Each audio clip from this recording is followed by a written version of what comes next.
château est essentiel, il incarne l'identité de la commune de Guillaume. L'ONF est fier de travailler sur ce projet en mettant en valeur le travail des forestiers sur la gestion durable de ces forêts. Nous, on est fiers de perpétuer ces savoir-faire.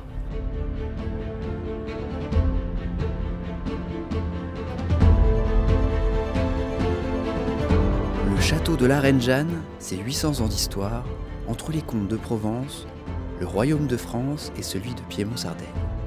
Fortifié par Vauban, il est partiellement détruit depuis le XVIIIe siècle.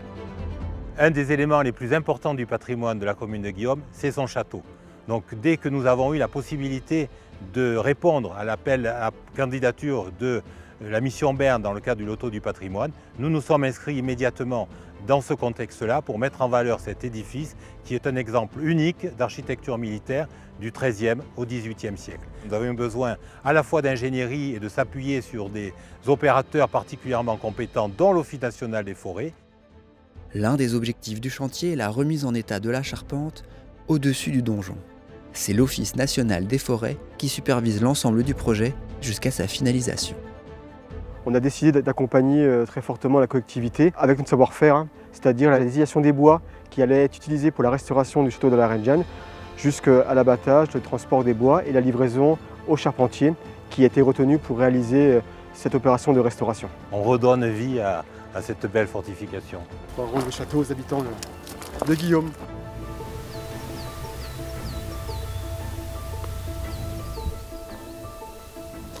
Bon, celui-là est pas mal. C'est un mélèze de 45 de diamètre qui va être employé pour réaliser une poutre pour le château de la Reine Jeanne.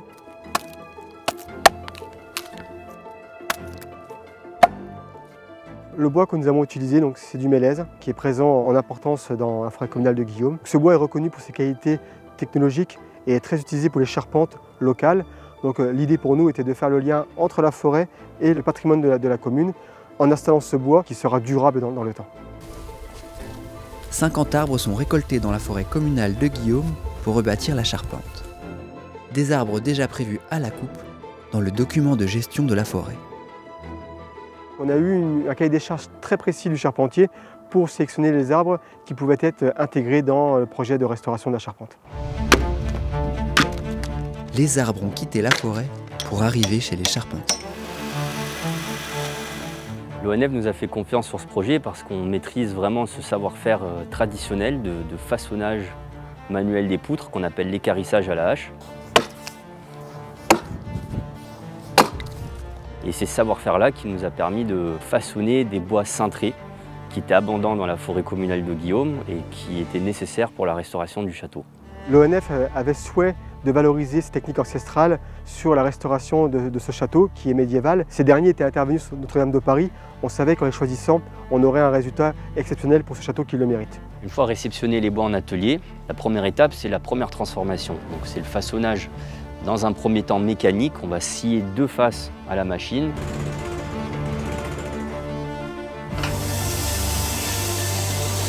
Et on va équarrir les deux autres faces à la hache. La deuxième étape, c'est le tracé. On va tracer la charpente au sol et puis superposer les bois pour tracer les assemblages, tailler les assemblages et après assembler la charpente à blanc. En atelier, ça va nous permettre de voir que tout marche correctement, que les assemblages s'emboîtent bien et que les dimensions soient respectées. Ça va faire du bon boulot, ça. Je pense quoi. Une bonne résistance pour la charpente. Une fois les assemblages taillés, on se rend bien compte du veinage.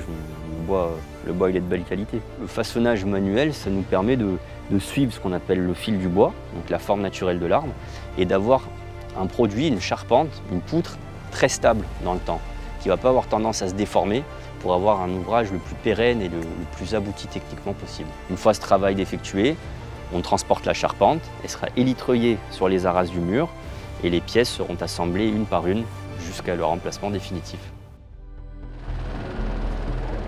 Athéo, toutes les charges sont numérotées, là, c'est ça? Affirmatif.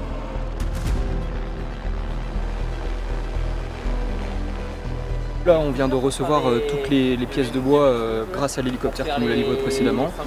Actuellement, on est en phase de déploiement des outils et la prochaine étape, c'est d'assembler les murs en bois de la charpente.